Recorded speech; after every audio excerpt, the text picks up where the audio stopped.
Hello student, free Indian coaching में आप सभी का स्वागत है। तो इस वीडियो में हम लोग कक्षा छठवीं की वर्कशीट को सॉल्व करने वाले हैं, जो कि विषय गणित की है और हिंदी माध्यम की माह मार्च की है।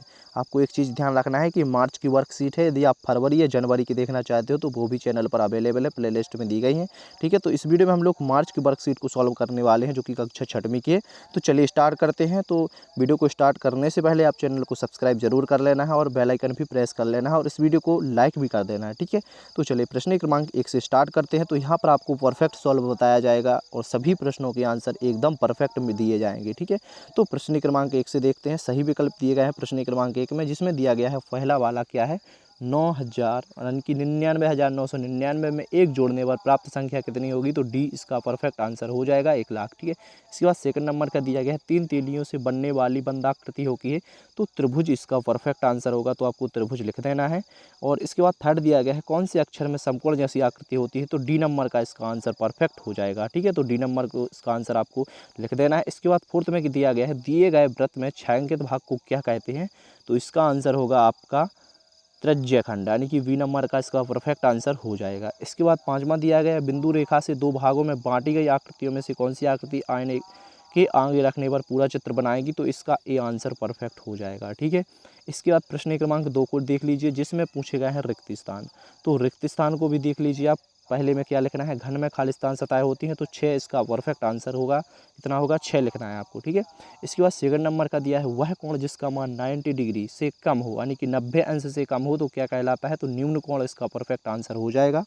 ठीक है, इसके बाद थर्ड वाला देखिए, संख्या 98 यानी कि 98 का रोमन संख्या में लिखना है, तो एक्स से भी ट्रिपल आ इस प्रकार आपको लिख देना है। ठीक है, इसके बाद फोर्थ वाला देख लीजिए, तो 3 मीटर 45 सेंटीमीटर का मान सेंटीमीटर में खाली स्थान होता है, तो कितना होता है, 345 सेंटीमीटर होगा। ठीक है, इसके बाद दिया गया है एक घड़ी की सुई 12 से प्रारंभ कर घड़ी की दिशा 1/4 घूर्णन करे, तो इसका आंसर 3 हो जाएगा, परफेक्ट आंसर होगा।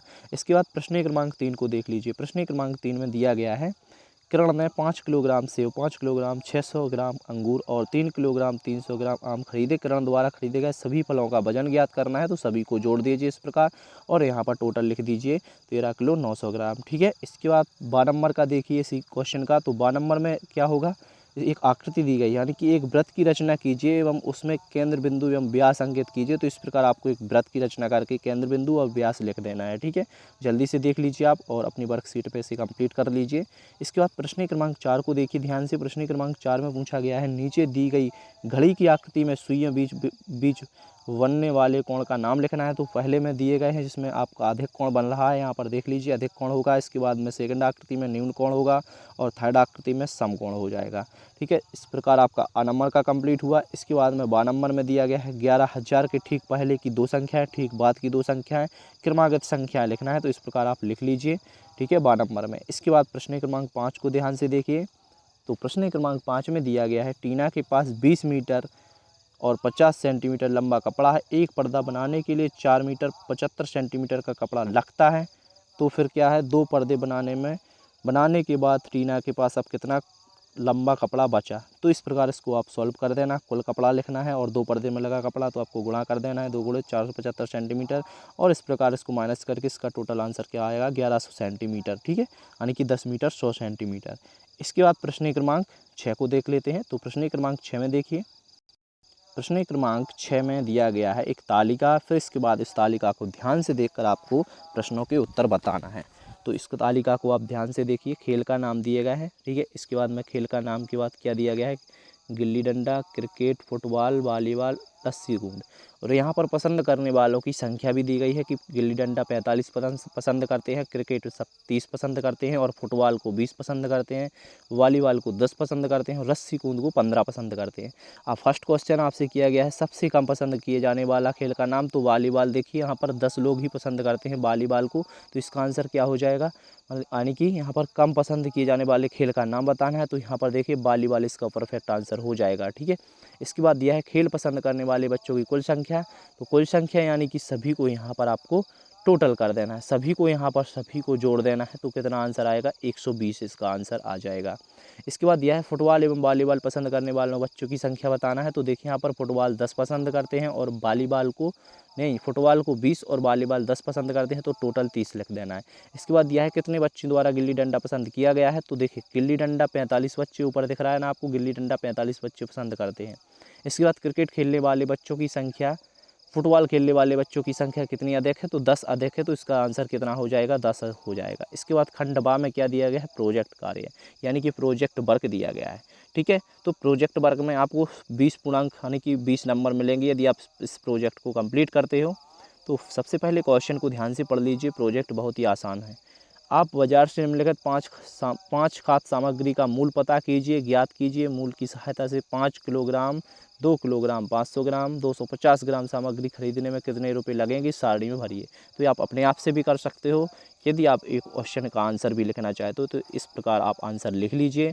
सभी में जो आपके खंड दिए गए हैं तालिका में, जल्दी से सभी को नोट कर लीजिए। गेहूँ में आपको 23 रुपये लिख देना है RS, और चावल में आपको 22 लिख देना है, शक्कर में 40 लिख देना है, नमक में 18 लिख देना है, और तुर दाल में 70 RS। इस प्रकार आपको फिल करना है। ठीक है, तो इस प्रकार अपनी वर्कशीट में जल्दी से इसको भी नोट कर लीजिए।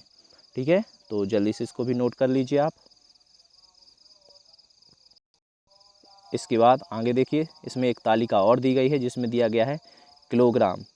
किलोग्राम गेहूं, चावल, शक्कर, नमक और तुअर दाल। तो इस प्रकार ये सभी दिए गए हैं। तो यहाँ पर सबसे पहले 250 ग्राम में आपको इस प्रकार लिख देना है 5.75, 5.5, 10, 4.5 और 17.5। ठीक है, इसके बाद 500 ग्राम में क्या लिखना है? 11.5 रुपये, 11, 20, 9 और 35। ठीक है, इसके बाद 2 किलोग्राम में देखिए 46 रुपये, 44, 80, 36, 140।